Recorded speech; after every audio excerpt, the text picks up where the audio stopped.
প্রিয় ভিউয়ার্স, তোমাদের সকলকে আমার ইউটিউব চ্যানেল এবং ফেসবুক পেজে স্বাগতম। তোমরা কেমন আছো? আশা করি সকলেই ভালো আছো। তো আজকে আমি যে বিষয়টি নিয়ে আলোচনা করব সেটি হলো আমাদের বিভিন্ন সরকারি দপ্তরে কর্মচারী বা বিভিন্ন দপ্তরে সরকারি কর্মচারীদের নিয়মিতকরণ নিয়ে হাইকোর্টে মামলা হয়েছিল। আমরা আগেও দেখেছি, যেমন আমাদের জিআরএস আছে, তেমন এসপিও ভাইরা আছে, তেমন আমাদের এসএস এর যে কর্মরত কর্মীরা আছে তাদেরকে নিয়েও যে হাইকোর্টে মামলা করা হয়েছিল। তো সেই বিষয় সম্পর্কিত আজ বিস্তারিত আলোচনা করব যে তাদের নিয়মিতকরণ কি হবে, বা ভবিষ্যতে কি আমরা তাদের যে একটা সেফ জীবন সেটা সম্পর্কে কি আমরা নিশ্চিত হতে পারবো, বা নিরাপদ জীবন সম্পর্কে কি নিশ্চিত নিশ্চিত হতে পারবো। তো এটাই নিয়ে আজ বিস্তারিত আলোচনা করব, এবং সকলেই কি নিয়মিতকরণ হবে এটা নিয়েও বিস্তারিত আলোচনা করব। এবং বর্তমানে বা এই নিউজে এখন আমরা কোন ডিপার্টমেন্টে নিয়মিতকরণের খবরটা আমরা পেয়ে যাচ্ছি সেটাও আমরা এখন আলোচনা করব। তো তোমরা যারা যারা ভিডিওটা দেখছো, তোমাদের কাছে একটাই অনুরোধ, ভিডিওটা সম্পূর্ণ দেখবে এবং ভিডিওটা সকল সরকারি কর্মচারী ভাই বোনদের কাছে শেয়ার করে দেবে, কারণ তোমাদের মাধ্যমে তারা এই নিউজটি পেয়ে যাবে। তোমাদের সাহায্যটা একান্তই প্রয়োজন। আর এখানে তোমাদের নিয়মিতকরণ মানে একটা অনেক বড় ব্যাপার, বা একটা খুব খুব গুরুত্বপূর্ণ খবর বলতে পারো, যে এটা তোমাদের সকলের জন্য খুবই গুরুত্বপূর্ণ। আর এটা এখন 2024-এ ইলেকশনের শেষ হওয়ার মুহূর্তেই কিন্তু এটা হতে চলেছে। তো তোমরা আশা করি বুঝতেই পারছো।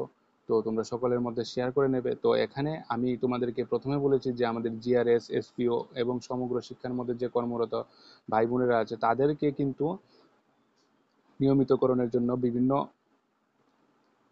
কর্মীরা কিন্তু হাইকোর্টে আপিল করেছে, তাদের নিয়মিতকরণের জন্য সরকারের কাছে আবেদন করেছে। তো এই বিষয় নিয়ে আমি আজকে তোমাদের কাছে এখন আলোচনা করছি। তো এখানে আমি মূলত এসএস এর কর্মীরা যারা যারা আছে তারা যে আবেদন করেছে বা আবেদন করতে যাবে সামনের দিনে সেই সম্পর্কিত আমি এখন বিস্তারিত আলোচনা করছি। সমগ্র শিক্ষা অভিযানে কর্মরত অশিক্ষক কর্মচারীদের নিয়মিতকরণ নিয়ে কেন্দ্রীয় সরকারের নজরে নিতে বলল হাইকোর্ট।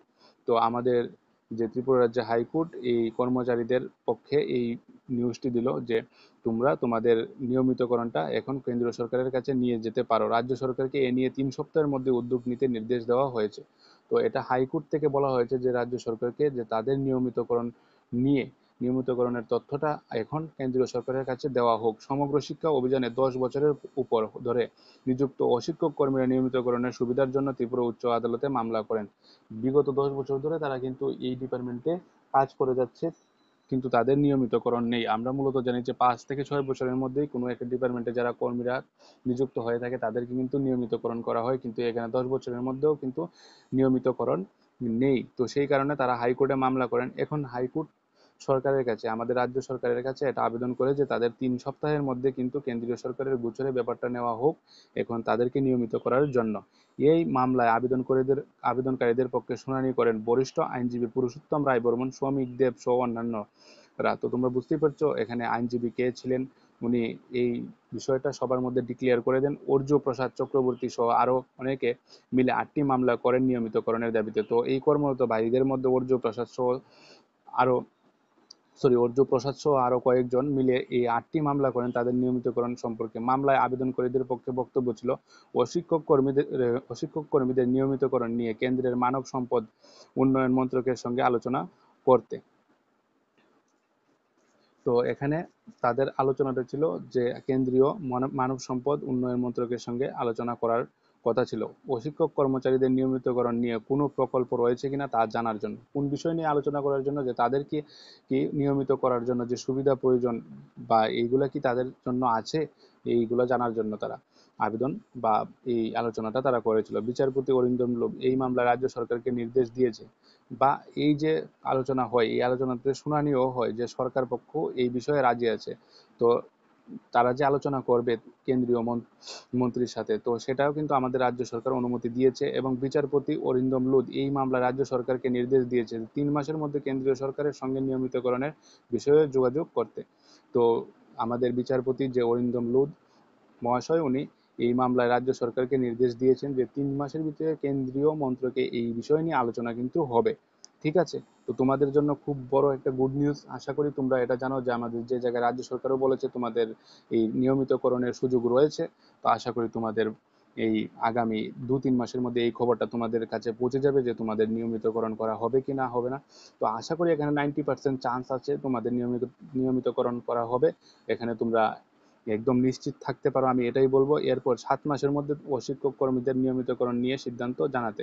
তো এটা 3 সপ্তাহের মধ্যে আমাদের কেন্দ্রীয় মন্ত্রীদের জানানো হবে। তারপর এটা কিন্তু 7 মাসের মধ্যে তোমাদের কাছে রেজাল্টটা পেয়ে যাবে তোমরা। এই রায়ের ফলে সমগ্র শিক্ষা অভিযানে কর্মরত এখন নিয়মিত হওয়ার সম্ভাবনা দেখতে শুরু করেছেন। অবশ্যই অবশ্যই আপনারা এই স্বপ্ন নয়, এটা সত্যি হবে আপনাদের। আমি বলবো এটা অবশ্যই আপনারা দেখবেন। আর এটা সামনে কিন্তু আপনাদের জন্য খুব তাড়াতাড়ি আসতে চলেছে। তো আপনাদের সকলকেই এটা আমি বলবো যে আপনাদের জন্য শুভকামনা রইল, এবং আগামী কয়েকদিনের মধ্যে এইগুলো আপনারা জানতে পারবেন।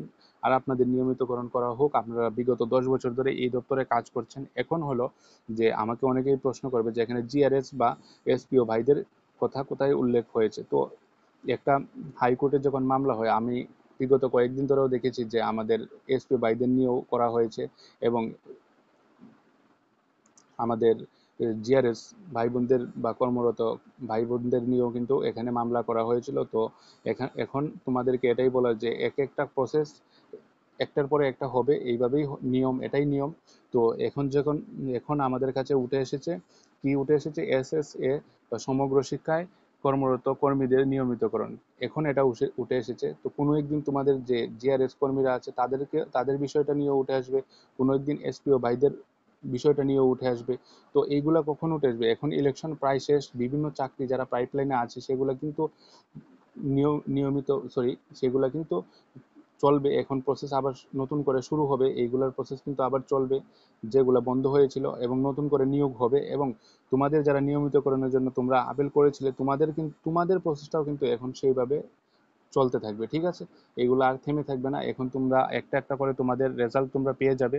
তো সেইভাবে আমি তোমাদেরকে বলবো, যারা জিআরএস কর্মীরা আমাকে কমেন্ট করেছিলে যে আমাদের কখন হবে, আশা করি তোমরা এই বিষয়টা নিয়ে যদি মামলা করে থাকো তো তোমাদেরকেও শুনানি হবে।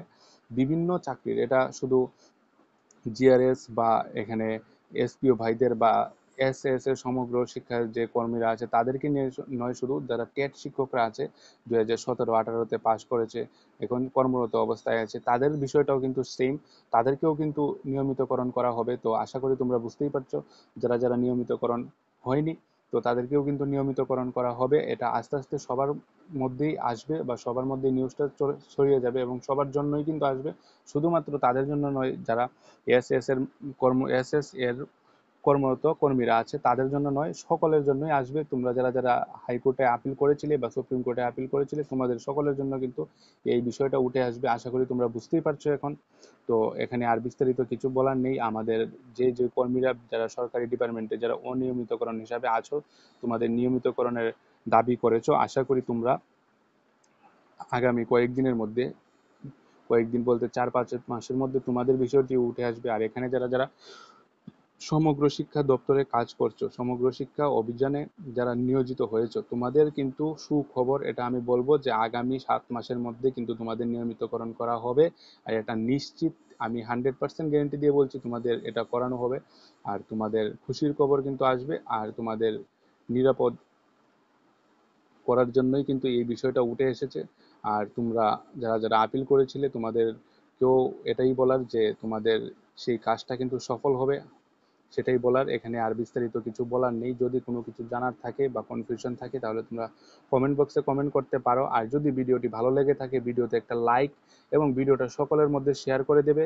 আর এমন গুরুত্বপূর্ণ তথ্য পেতে হলে তোমরা যারা যারা আজ প্রথমবার আমার চ্যানেলে ভিডিও দেখছো, তোমরা চ্যানেলটা সাবস্ক্রাইব করে পাশে থাকবে। আমি তোমাদের জন্য প্রতিদিন এরকম গুরুত্বপূর্ণ তথ্য নিয়ে আসবো, বা যখনই কোনো গুরুত্বপূর্ণ তথ্য উঠে আসবে তোমাদের বিষয় নিয়ে, আমি নিয়ে আসবো তোমাদের কাছে। তো তোমাদেরকে একটাই রিকোয়েস্ট, তোমরা চ্যানেলটা সাবস্ক্রাইব করে পাশে থাকবে, এবং তোমাদের সাহায্য একান্তই প্রয়োজন, কারণ এটা আমার নিউ চ্যানেল। তোমাদের সাহায্যের মাধ্যমে আমি এই তথ্যগুলো সকলের কাছে পৌঁছে দিতে পারবো। তো আজ আর এখানে বিস্তারিত কিছু নেই বলার। তো ভিডিওটি দেখার জন্য ধন্যবাদ সবাইকে। দেখা হবে নেক্সট ভিডিওতে এমনই কোনো গুরুত্বপূর্ণ তথ্য নিয়ে।